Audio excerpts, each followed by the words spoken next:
l'extrême sud-est de l'Allemagne, abrite le seul parc national de haute montagne du pays.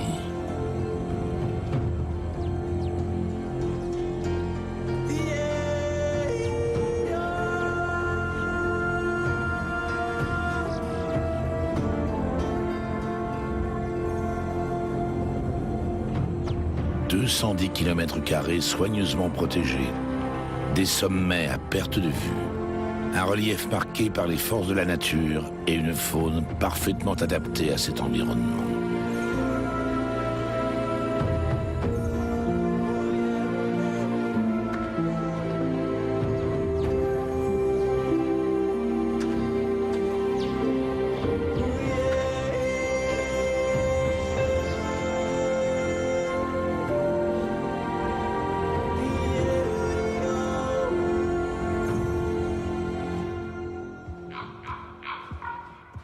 Au mois de février, tandis qu'en plaine, les premiers bourgeons éclatent, les glaces n'ont pas encore lâché leur emprise sur le royaume des chamois.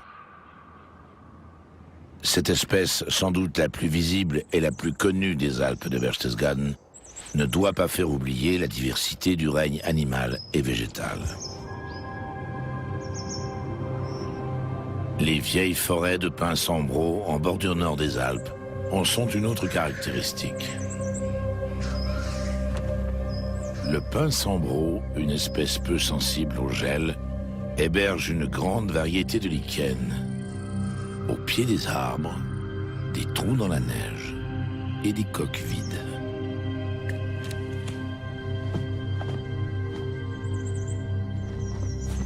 L'année précédente, le casse-noix moucheté a soigneusement caché des graines un peu partout dans la forêt, se constituant des réserves censées durer jusqu'au printemps.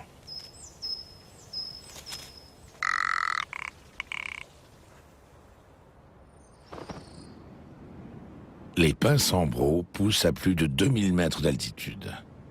Dans le parc national, ces arbres robustes marquent souvent la limite supérieure de la forêt.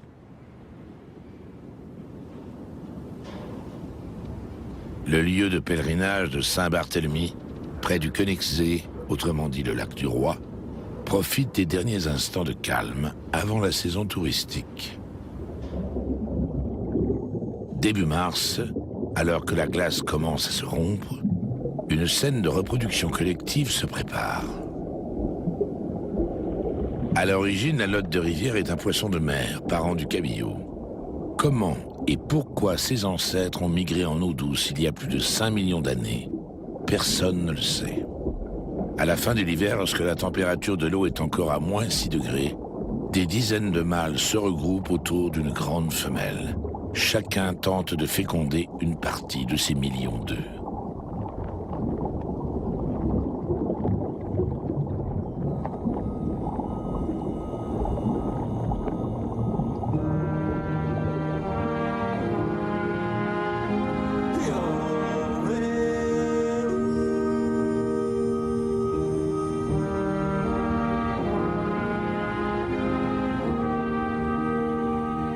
Fin mars, le printemps et les rayons du soleil dictent enfin leurs lois.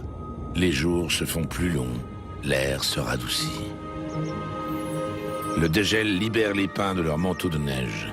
Les nivroles alpines profitent des tapis neigeux qui subsistent çà et là pour se déplacer, s'envoler d'une branche à l'autre.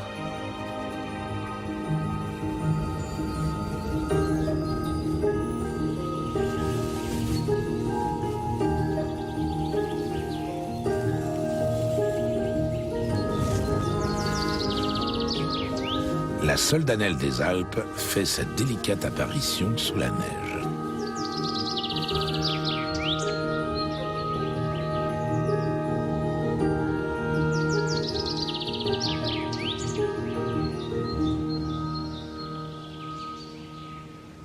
Le soleil sait y faire. D'autres merveilles de la botanique répondent à son appel.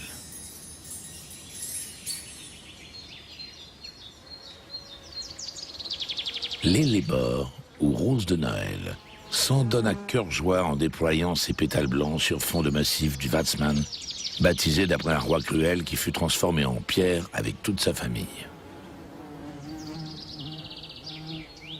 C'est dans les fleurs précoces comme l'ellébore que les abeilles viennent faire leur premier plein de pollen et de nectar. Lorsque l'air chaud et humide monte le long des pentes, des nuages se forment en dessous des sommets. C'est dans cette zone grise, entre ciel et terre, que se rassemblent chaque année les tétralyres pour leur parade nuptiale, sous le regard curieux des chamois.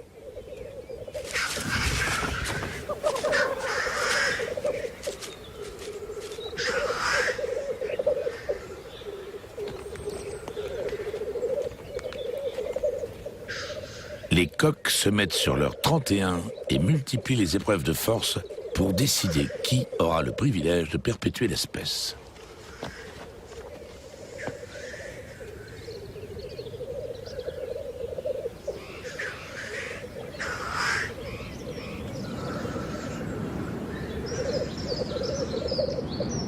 La neige commence à se faire rare sur les alpages. Les tritons alpestres quittent leur gîte hivernal. Comme les tétras, ils se rassemblent chaque année au même endroit pour accomplir leur rituel de séduction.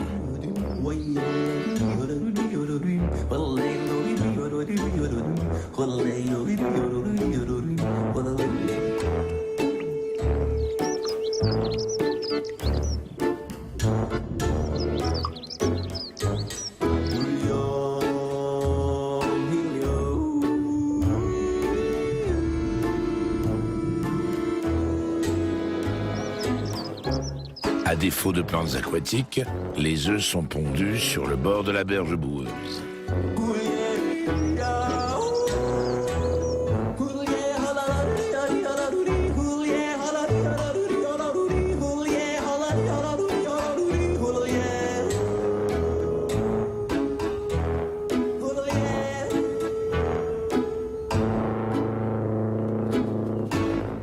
Au pied du Watzmann, les marmottes se détendent les pattes après leur hibernation.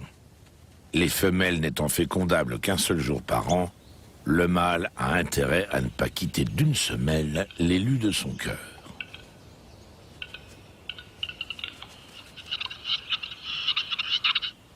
En parallèle, le grand tétra continue d'œuvrer pour sa reproduction.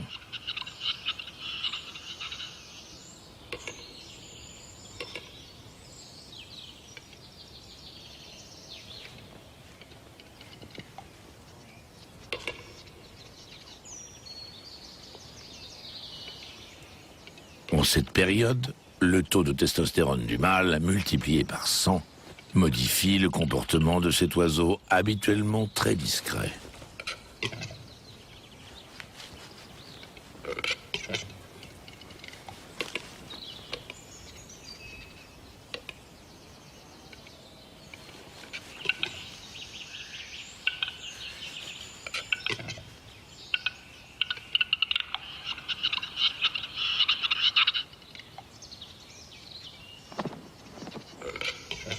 Gloussements, éructations et hochements de tête font partie de ces armes de dissuasion.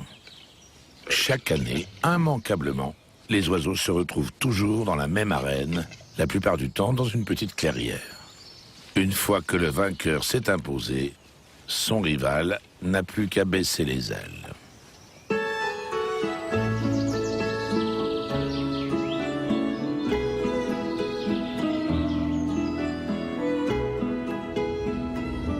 Le soleil éloigne le brouillard des sommets. Au cours du printemps, il peut parfois faire plus chaud en altitude qu'en plaine.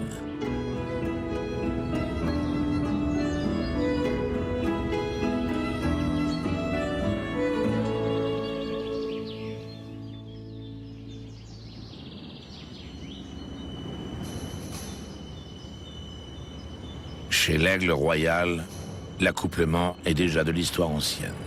La preuve, un oisillon affamé occupe déjà le nid.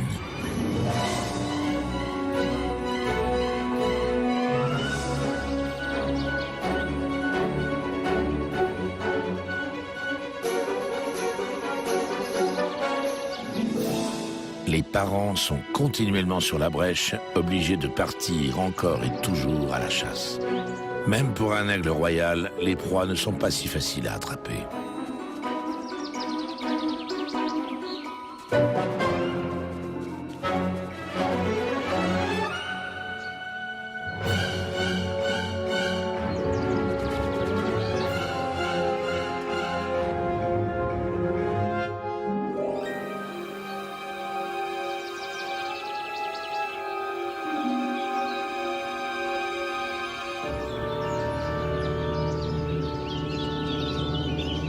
Considéré durant des siècles par les chasseurs comme un concurrent nuisible, l'aigle royal a été quasiment exterminé. Depuis que l'espèce est protégée, ses effectifs se reconstituent peu à peu.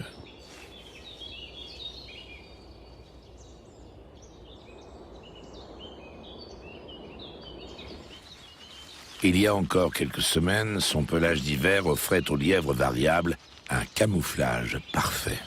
Désormais, il produit l'effet inverse. Heureusement pour lui, les aigles ne s'aventurent jamais en pleine forêt.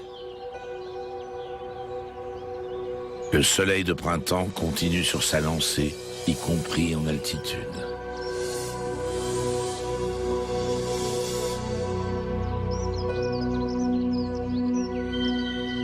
Le territoire des chamois est envahi d'oreilles d'ours.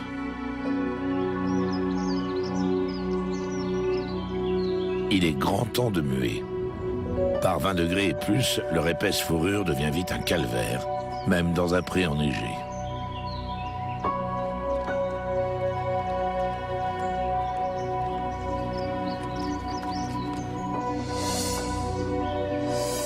Gentiane, prime vert et autres fleurs de printemps transforment, comme par magie, les sols brûlés par la neige en palettes colorées.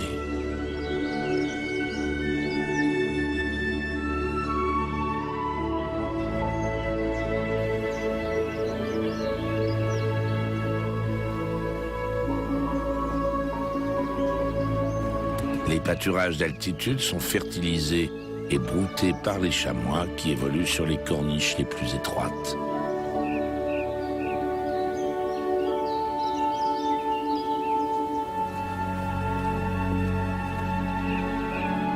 Après les longs mois d'hiver, l'herbe tendre est un vrai délice.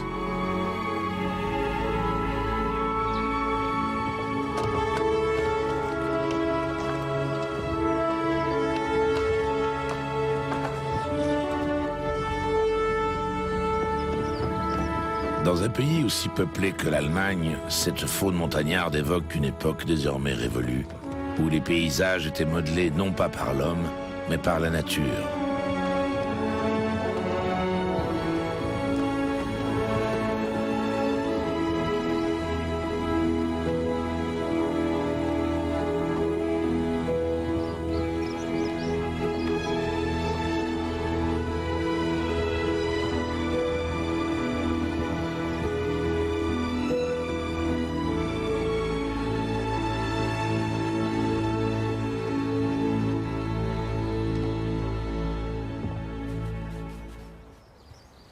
C'est en cette période d'abondance alimentaire que les chevreaux viennent au monde.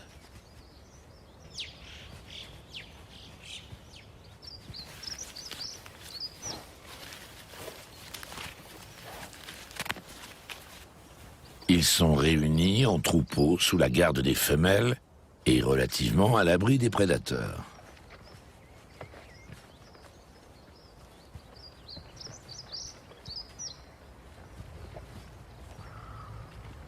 Mais l'aiglon a de quoi se réjouir. Il va peut-être enfin manger à sa faim. Les chamois nouveau-nés sont en effet les proies préférées de ses parents.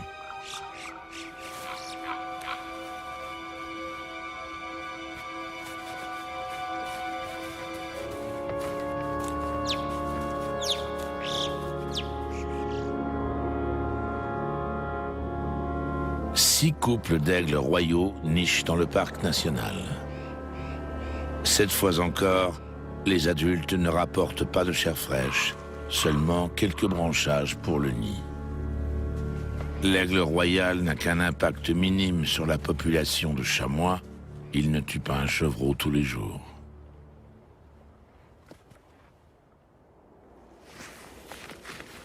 Une proie de grande taille nourrira l'aiglon durant plusieurs jours.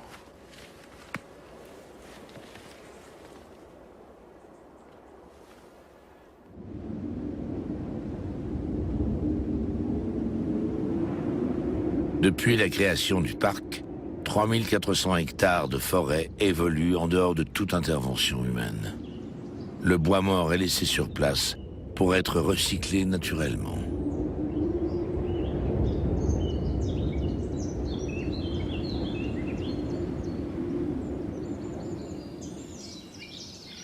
Les arbres dépérissants et le bois mort, très présents dans les forêts de montagne, offrent le couvert à un grand nombre d'animaux. Le pic tridactyle nourrit ses petits avec les larves dodues de la ragie mordante.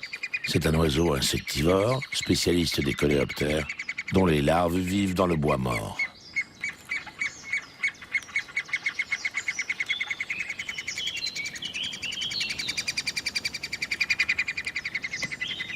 Il est par ailleurs friand de résine d'épicéa.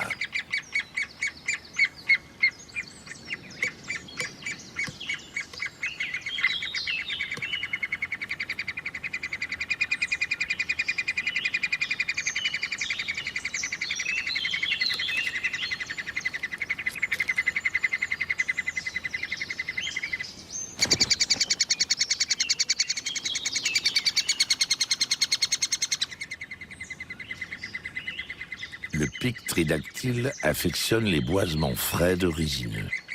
Après la dernière glaciation, il a colonisé les milieux de plaine. Mais avec le réchauffement, il s'est réfugié en montagne, dans les forêts de conifères.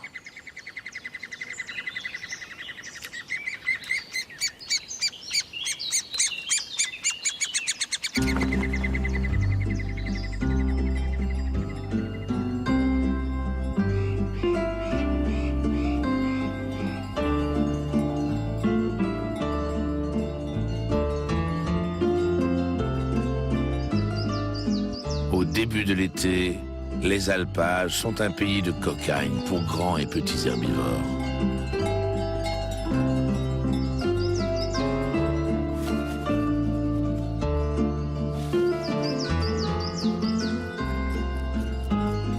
La chenille de l'Apollon est très sélective. Parmi les centaines de plantes présentes, elle ne s'intéresse qu'aux feuilles tendres du poivre de muraille.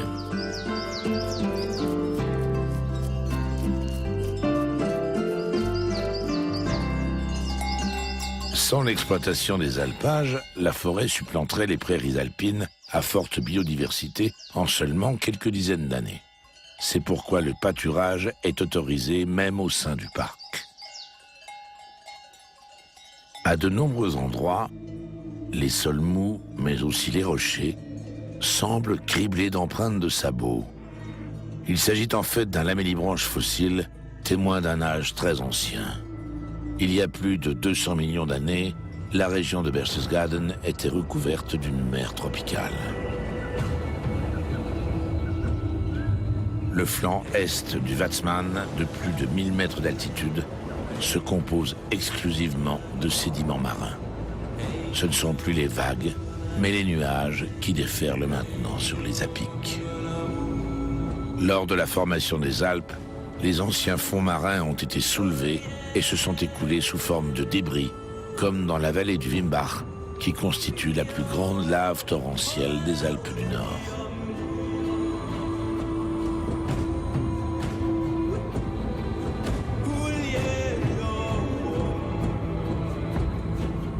Il y a 2500 ans, le philosophe grec Héraclite résumait l'essence de la nature par la formule « Panta rei », tout coule. Dans la vallée du Wimbach, on constate que c'est vrai, même pour les montagnes.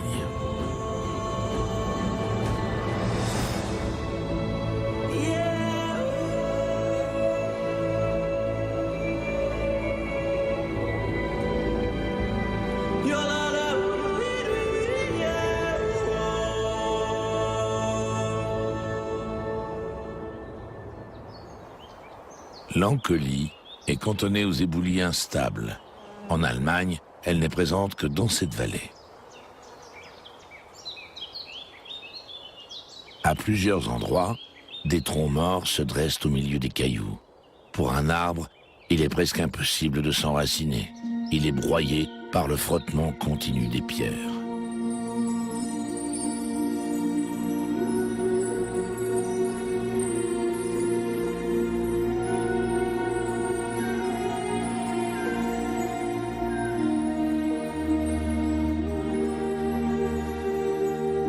La nuit, les lumières de la ville de Berchtesgaden rivalisent avec le scintillement des étoiles. Le spectacle ne prend fin qu'à l'aube.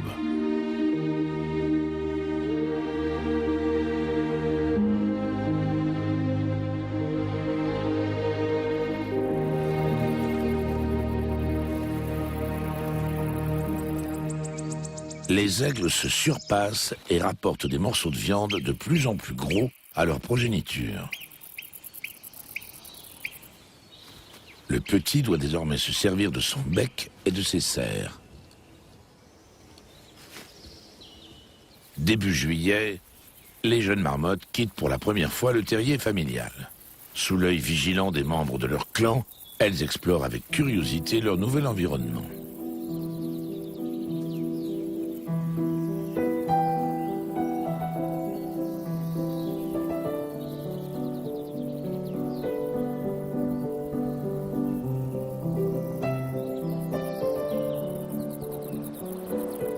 Entre-temps, la chenille trapue de l'Apollon s'est transformée en gracieux papillon.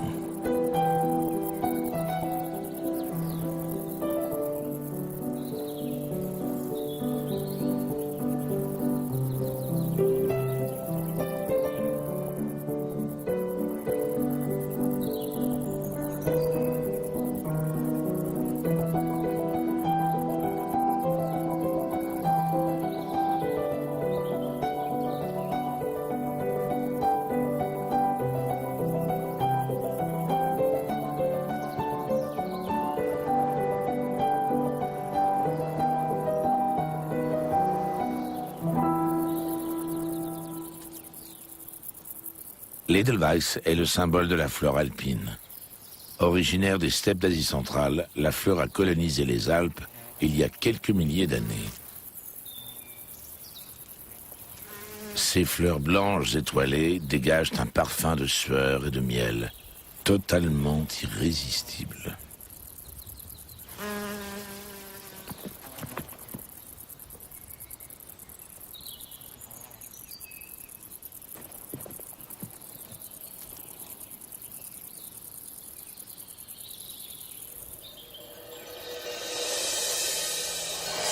L'aconite ne déploie ses fleurs spectaculaires qu'en plein été.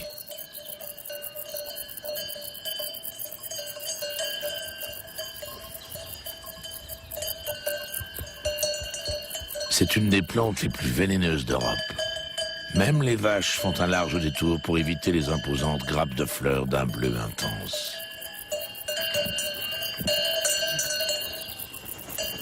C'est pourtant sur elle que le bourdon oligolectique a jeté son dévolu.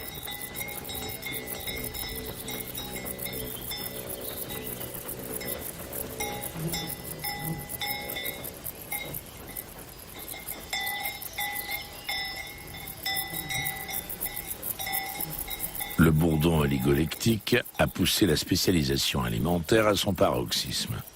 Il butine exclusivement les aconites. Avec sa longue trompe, il prélève facilement le nectar au fond des fleurs.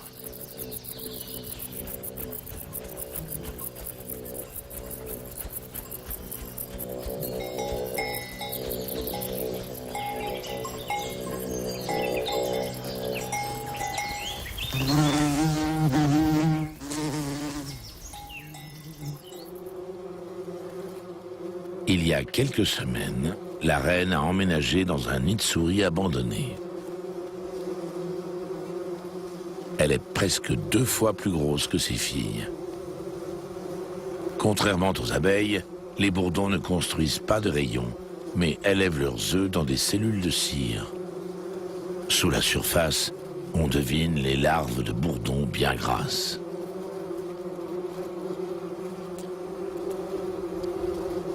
Pour les nourrir, les ouvrières régurgitent une bouillie à l'intérieur des cellules en contractant leur abdomen.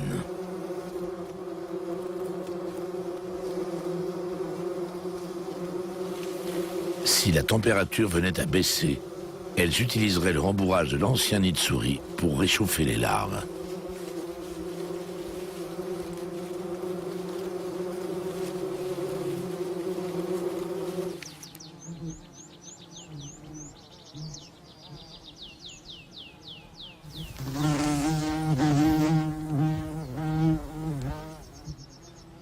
Près de la colonie de Bourdon, en lisière d'un alpage, d'autres insectes plus flamboyants entrent en scène.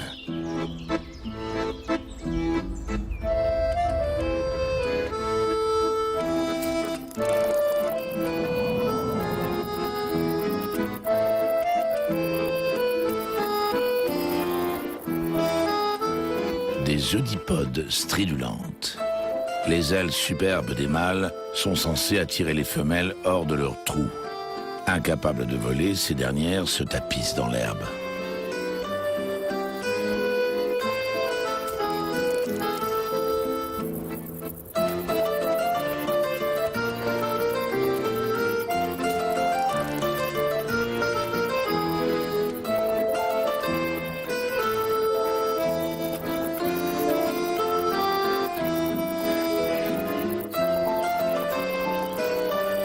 Dès qu'il a repéré une femelle, le mâle amorce sa manœuvre d'atterrissage. Ensuite, tout va très vite.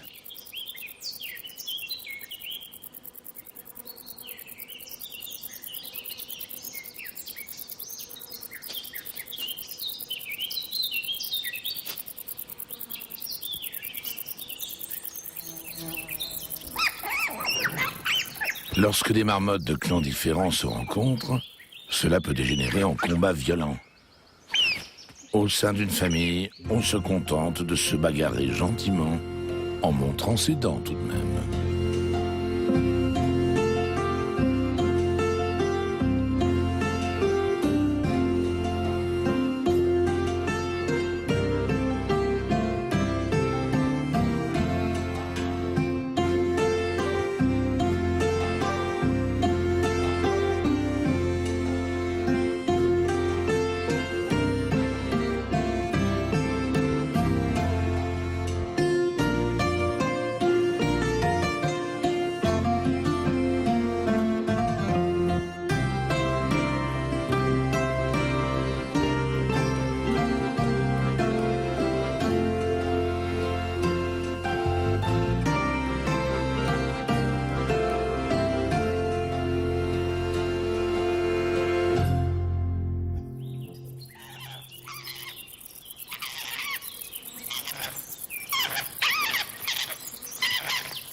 Le cœur du parc national est occupé par un imposant plateau karstique baptisé la mer pétrifiée, avec des roches calcaires en guise de vagues.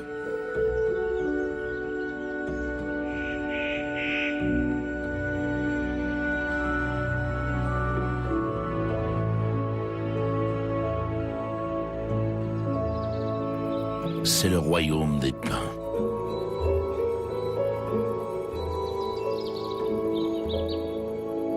Par temps chaud et sec, les écailles des cônes du pin nain s'écartent. Bien qu'ils aient déjà dispersé leurs graines ailées en hiver, les cônes s'ouvriront encore pendant des mois, à chaque journée ensoleillée.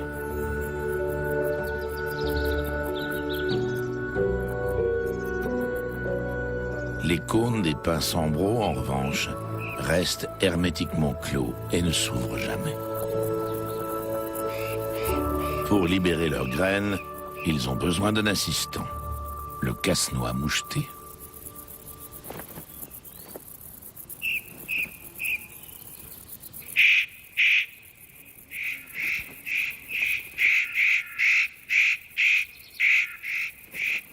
Cet oiseau de la famille des corvidés joue un rôle essentiel dans la reproduction du pin sambreau. Décortiquer les écailles est pour lui un jeu d'enfant.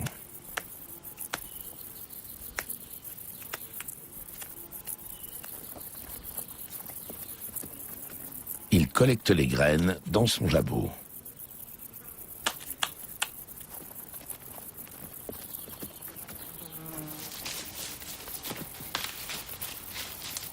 Puis, s'assurant que personne ne l'observe, l'oiseau enfouit les graines dans plusieurs cachettes. Chaque année, un casse-noix moucheté dissémine ainsi jusqu'à 100 000 graines de pinsambro. L'année suivante, il aura oublié les 3/4 de ses cachettes, ce qui permettra aux graines de germer. Même les plus vieux pinsambro ont commencé leur vie dans une cachette de casse-noix moucheté. Certains vétérans sont âgés de 800 ans.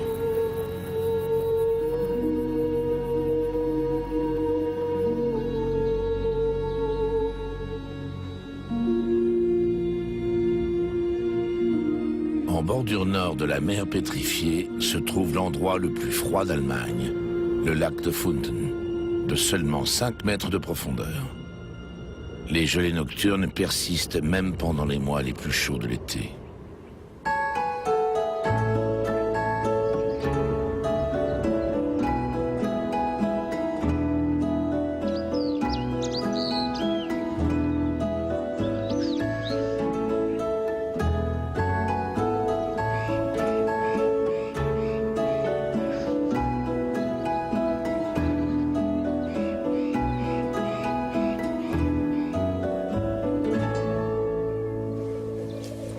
À la fin de l'été, les baies du Sorbier sont mûres. Contrairement à ce que l'on dit souvent, elles ne sont pas toxiques. Leur couleur rouge attire comme un aimant certains oiseaux, comme les tétralyres.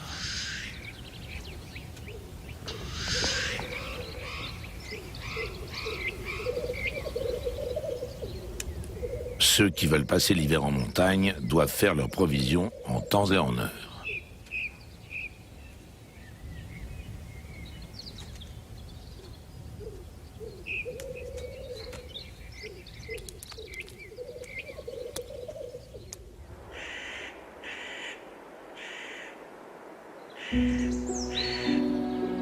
D'ailleurs, les jours raccourcissent et les premières feuilles tombent.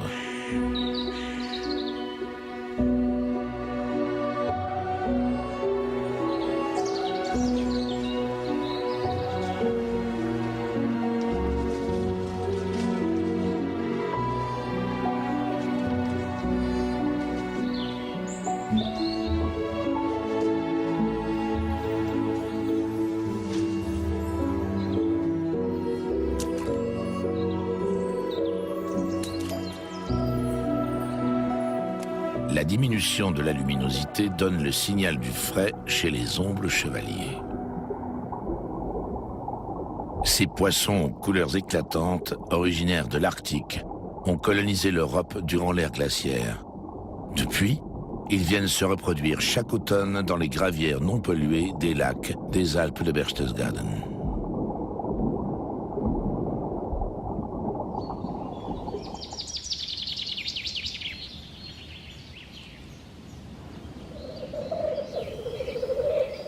D'autres animaux connaissent à l'automne un regain d'excitation, et ce, même en l'absence de femelles.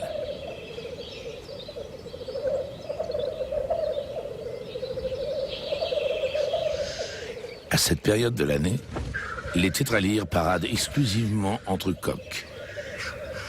Les vieux mâles défendent leur place sur scène, tandis que les jeunes s'efforcent d'en conquérir une pour le printemps suivant.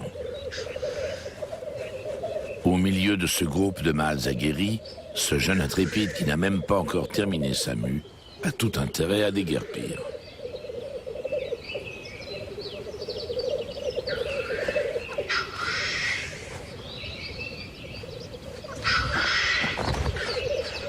On a dénombré entre 1000 et 1500 couples nicheurs de tétralyres en Allemagne, essentiellement dans les Alpes, qui offrent encore des milieux ouverts.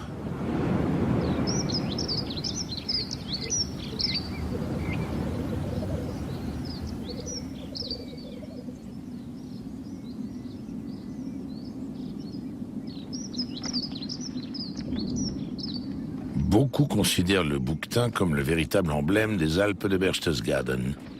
Peut-être à tort, car contrairement à d'autres régions alpines, le bouquetin est nouveau venu ici. Présent seulement depuis le siècle dernier, sa population augmente lentement, mais de manière constante, dans les zones d'altitude les plus isolées du parc national.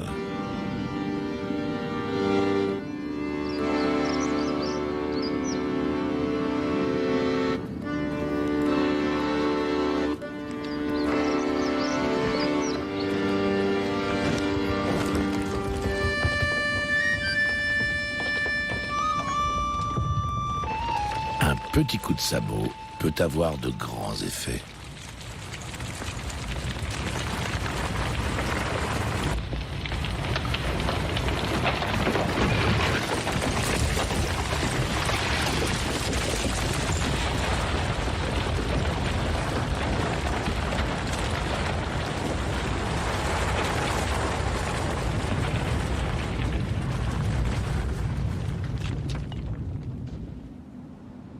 Les gorges ombragées sont le territoire du faucheux.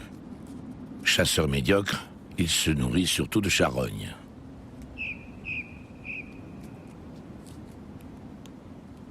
Le malheureux cloporte est rapidement déchiqueté par ses grandes mandibules. Haut perché, une femelle s'approche de sa démarche élégante. Le faucheux fait partie de ces animaux qui attendent l'automne pour se préoccuper de leur descendance.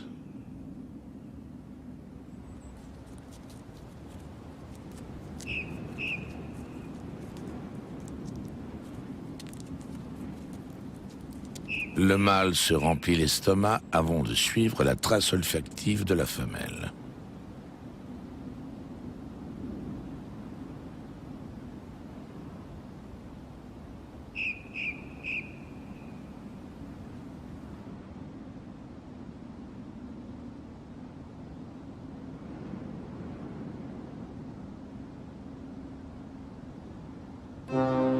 Après s'être acquitté de ses devoirs, il regagne son gîte, dont l'emplacement est plutôt insolite.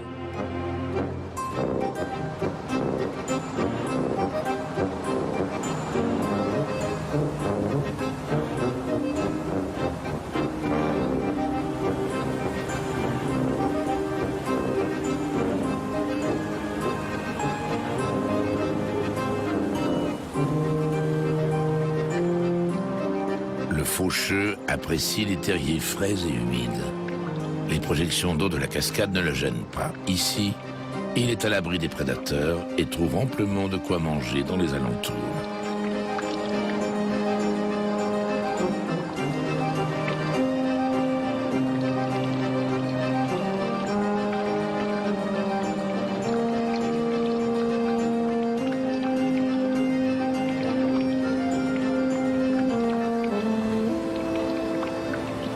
La Rötbachfall est la plus grande chute d'Allemagne.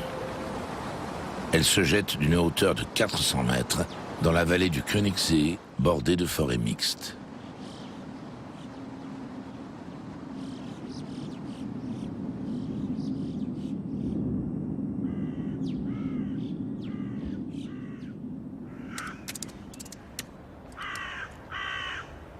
Entre-temps, le petit pic tridactyle est devenu un excellent dénicheur de coléoptères. Il décolle habilement l'écorce des troncs d'épicéas pour extraire les larves de scolytes.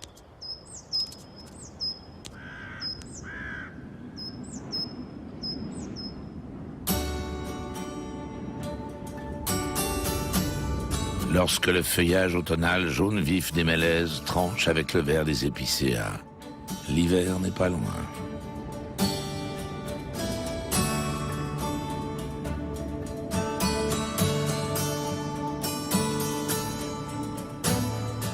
Une fine couche de neige recouvre le Watzmann. Il est grand temps pour les marmottes de mettre la dernière patte à leurs travaux.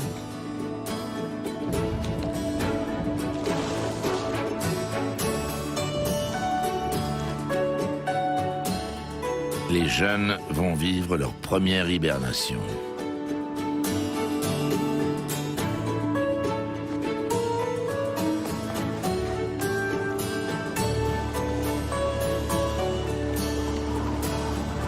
Durant la nuit, l'hiver s'installe pour de bon et les pins nains sont de nouveau engloutis sous la neige.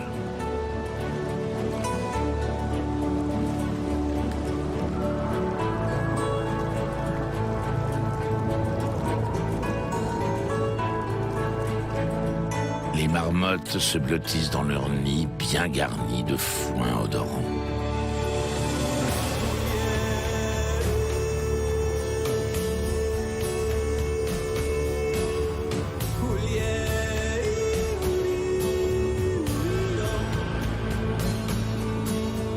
Le Batsman et les autres sommets des Alpes de Berchtesgaden porteront leurs calottes blanches jusqu'à l'été prochain.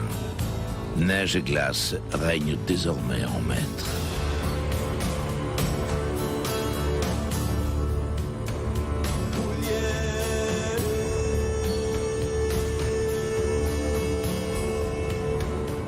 Les fleurs ont disséminé leurs graines, les animaux, petits ou grands, ont élevé leurs jeunes.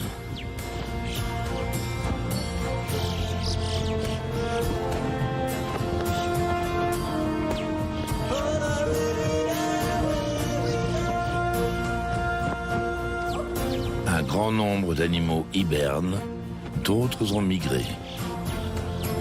Les chamois, fidèles au sommet, continuent de caracoler sur les corniches à des hauteurs vertigineuses. Le rut va bientôt commencer. Une nouvelle génération de chamois viendra au monde. Un monde où les forces de la nature ont le dernier mot.